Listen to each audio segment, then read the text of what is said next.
Hello, welcome back to the program. Time to bring you some of the day's stories. Now, amidst complaints of the high cost of doing business in the country, some spare parts dealers at Abosokai are hopeful of an increase in profit in 2019 with the coming on board of 3 car assembling plants.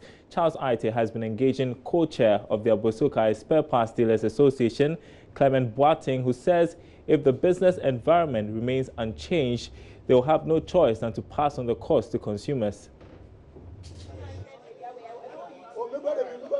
Spare parts dealers at Abosokai in Accra are optimistic the coming on board of some 3 car assembly plants will show up profits in 2019.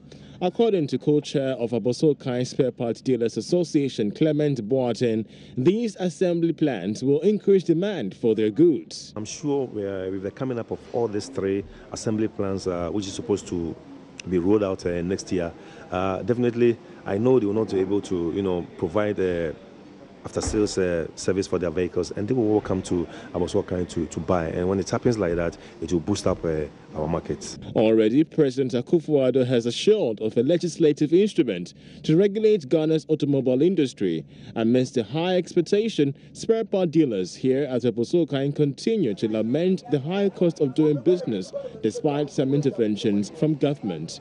Clement said if the situation remains unchanged, spare part dealers would have no option than to transfer cost to consumers in 2019. No businessman is Father Christmas. So if the CD is going to perform as it happened in the I think the third quarter of the year. Currently, we all know that it's stable, but in the third quarter of the year, it wasn't the best. So if it happens in the same way, we will have no option, than to pass it to the consumer.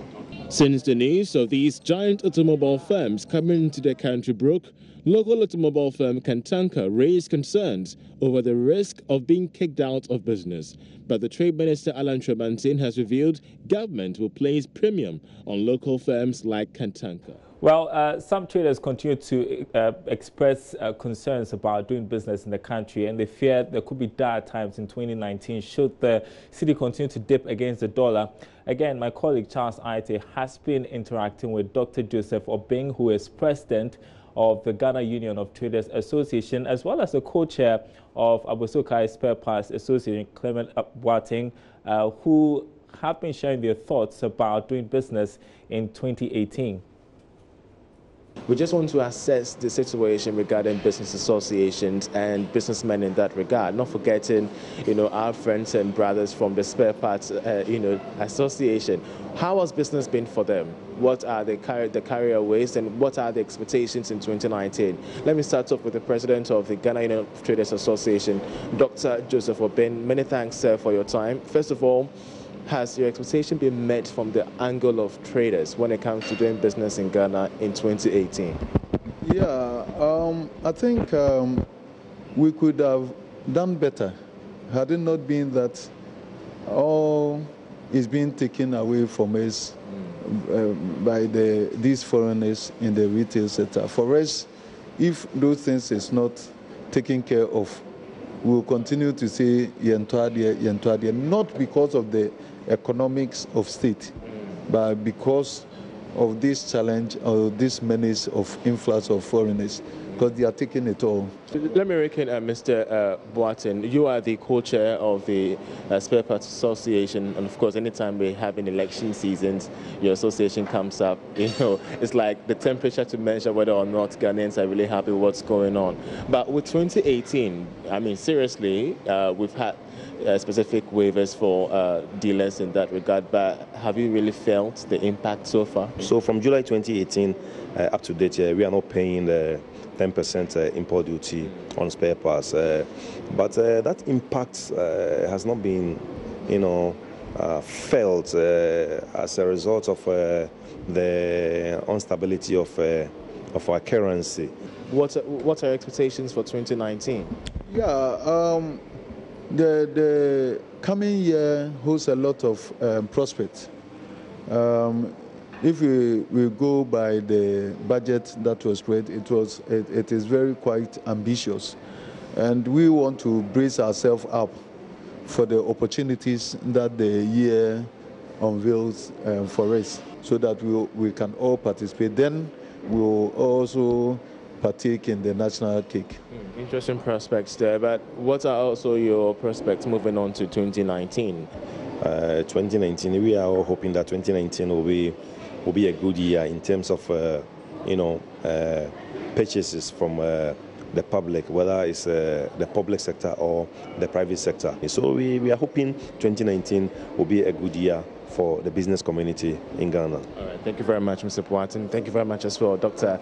Joseph Opin. So you did hear from both sides there. We shall be putting most of these issues and concerns to the Association of Ghana Industries, as they have also released their Q3 of the Business Barometer Index. So we shall be going deeper into that very index as we also engage the Chamber of Commerce on all of these issues that are pressing as we close in on the year 2018.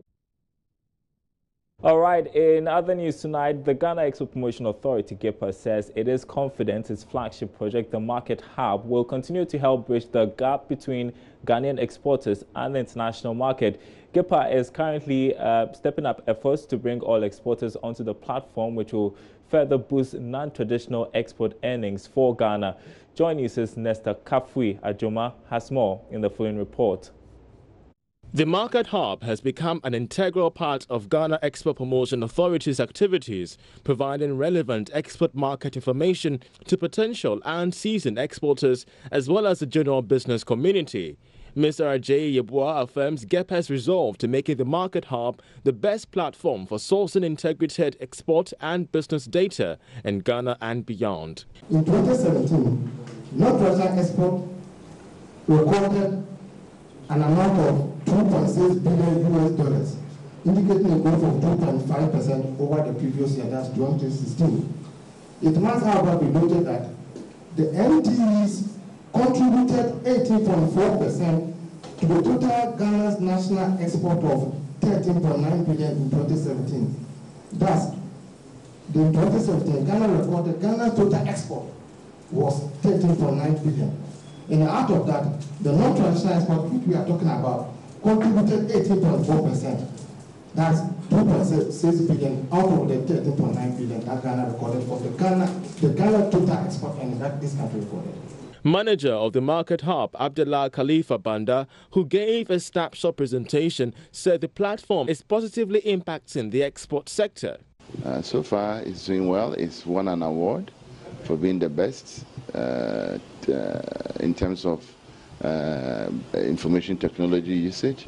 That is an award by WTPO, organized by International Trade Center, ITC. We won it in 2018, which tells us that the hub is a good resource for exporters and other stakeholders. And it also encourages us to further work hard and make sure we maintain the standard and even improve it. Bonahafo Regional Manager of Trade and Industry, Prince Anoba, lauded the Market Hub, saying it fits in perfectly to the One District, One Factory industrialization initiative, since more goods will be produced and exporters will have access to the external markets.